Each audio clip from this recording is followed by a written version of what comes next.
Hello दोस्तों, नमस्कार। मैं डॉक्टर मनीष सर अपने चैनल में आपका स्वागत करता हूं। आइए दोस्तों, हम लोग पढ़ते हैं कक्षा 12 भौतिक विज्ञान अध्याय 9 का अगला टॉपिक है। अध्याय 9 पढ़ रहे हैं आप किरण प्रकाश की एवं प्रकाशीय केंद्र के बारे में। आइए हम लोग देखते हैं। एक यहाँ पे दिया हुआ है, डूबता हुआ बच्चा, जीवन रक्षक तथा स्नेल का नियम। एक बच्चा है जो डूब रहा है तालाब में, वहाँ पे उसको कैसे बचाया जा सकता है, सबसे 60 तरीका क्या है बचाने का, स्नेल के नियम को पालन करना होगा कि नहीं करना होगा, इसके बारे में चर्चा की जाएगी। तो ध्यान से देखिएगा। देखें फिगर, यह एक चित्र है। चित्र में एक आयत के आकार का ताल है, तरल ताल, स्विमिंग पूल, PQRS। देखें PQR, ठीक है, PQRS, PQRS। यह एक स्विमिंग पूल है। ताल के बाहर जो है यह एक बिंदु G है।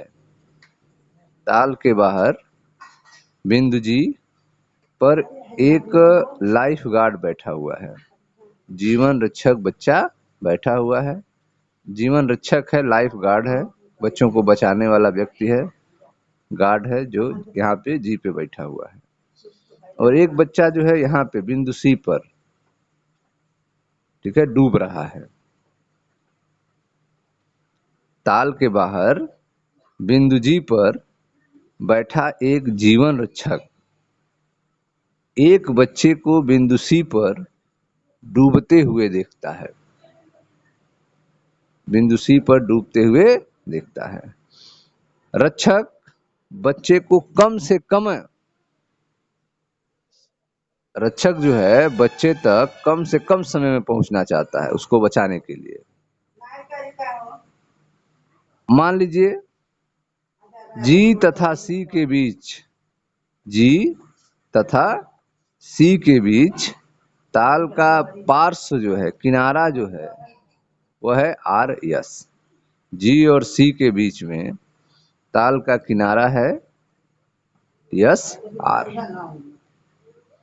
अब आपको बताना है क्या उसको G, ठीक है, क्या उसको G तथा C के बीच सरल रेखी पथ, 3 पथ हैं, देखें। एक पहुंच सकता है C के पास, GAC, यह रास्ते से पहुंच सकता है। एक है GXC और एक रास्ता है GBC। ये 3 रास्ते हैं गार्ड के पास, C के पास पहुंचने के लिए 3 रास्ते हैं। अब यह किस रास्ते को फॉलो करे कि जल्द से जल्द इस बच्चे को बचा ले, ठीक है। तो चित्र के अनुसार एक आयताकार तरल ताल स्विमिंग पूल PQRS, ताल के बाहर बिंदु G पर बैठा एक जीवन रक्षक एक बच्चे को बिंदु C पर डूबते हुए देखता है।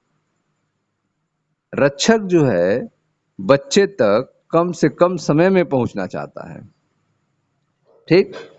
मान लीजिए G तथा C के बीच ताल का किनारा जो है, पार्श्व जो है, वह SR है। क्या उसको G तथा C के बीच सरल रेखी पथ GAC को अपनाना चाहिए? गार्ड को C तक पहुंचने के लिए क्या एक सीधी लाइन अपनानी चाहिए, GAC अथवा GBC? GBC यह लाइन अपनानी चाहिए, ठीक है, को जिसमें जल के पथ BC छोटा है। जैसे अगर GAC अपनाता है तो जल में उसे कितना जाना पड़ेगा, A से C तक, इतना जाना पड़ेगा। अगर यह GBC अपनाता है तो जल में छोटा पथ जाना पड़ेगा, B से C, इतना ही जाना पड़ेगा पानी में उसे। या फिर कोई अन्य पथ अपनाएगा जैसे कि GXC, ठीक है। अब जो है वह जानता है कि उसे धरती पर दौड़ने का चाल v1 है। गार्ड की धरती पर दौड़ने का चाल क्या है? v1।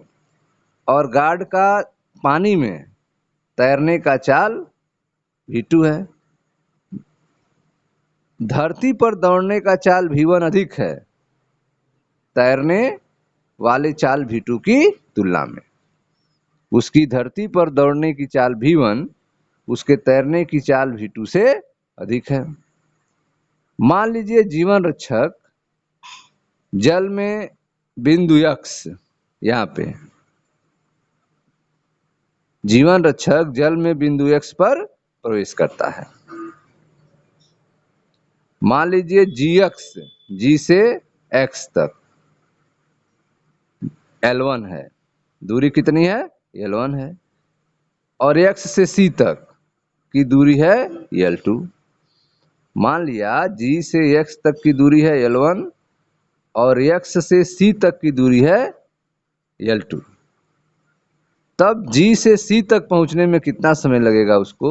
G से C तक पहुंचने में समय बराबर दूरी बटे वेग। तो यहाँ से यहाँ तक की दूरी है L1 और वेग है v1, और यहाँ से यहाँ तक की दूरी है v2 और वेग है L2।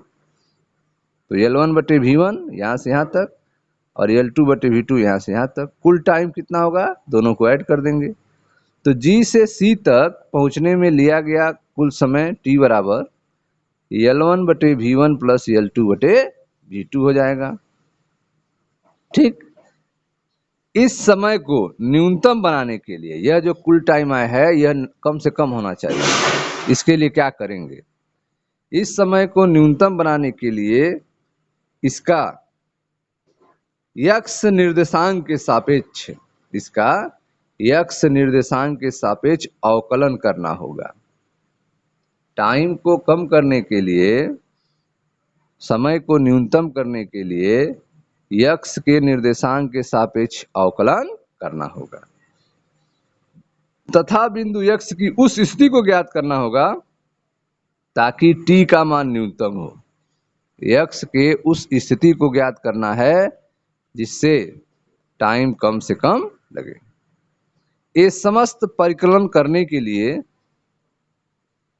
हमें ज्ञात होता है, ठीक है, जब यह समस्त गणना आप कर लेंगे, यह समस्त परिकलन करने पर जिसे हम यहाँ पर छोड़ रहे हैं, हमें ज्ञात होता है कि रक्षक को जल में उस बिंदु पर प्रवेश करना चाहिए जहां स्नेल का नियम संतुष्ट होता हो।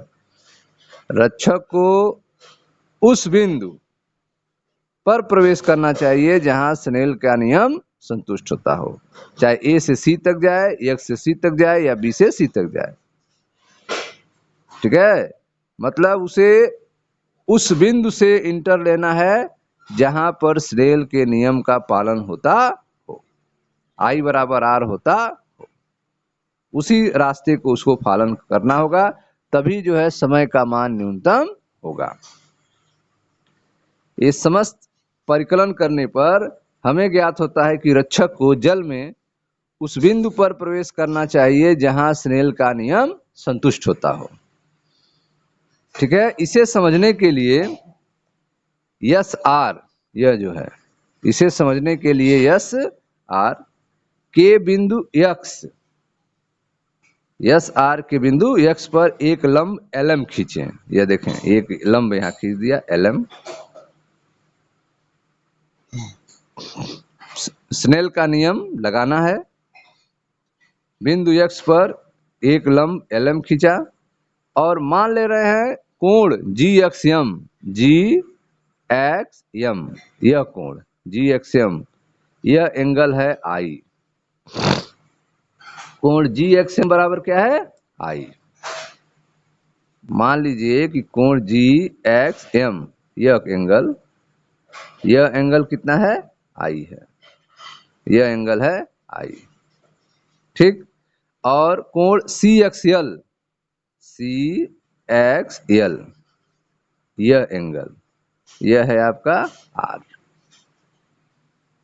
बिंदु X पर एक लंब खींचा गया ML। मान लीजिए कोण जी एक्स एम बराबर आई और कोण सी एक्स एल बराबर आर।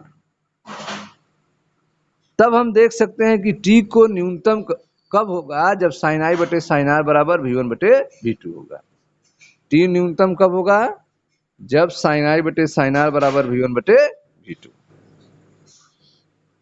स्नेल का नियम भी लग गया, साइन आई बटे साइन आर बराबर V1 बटे V2।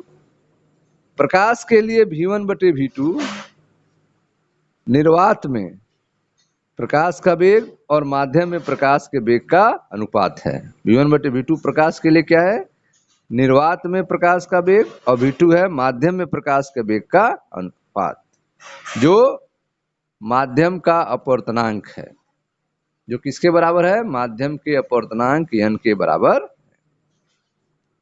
संक्षेप में, चाहे तरंग हो या कण अथवा कोई मनुष्य, जब भी दो माध्यम तथा दो वेग सम्मिलित होते हैं तो न्यूनतम समय के लिए स्नेल के नियम को अपनाना आवश्यक होता है। चाहे तरंग हो, कण हो या मनुष्य हो, जब भी दो माध्यम दो वेग शामिल हो तो न्यूनतम समय के लिए स्नेल का नियम को अपनाना आवश्यक होता है। तो आप देख रहे हैं कि जी एक्स सी यह रास्ते से वह सबसे कम समय में पहुंच जाएगा। यह रास्ता जो है स्नेल के नियम को फॉलो करता है।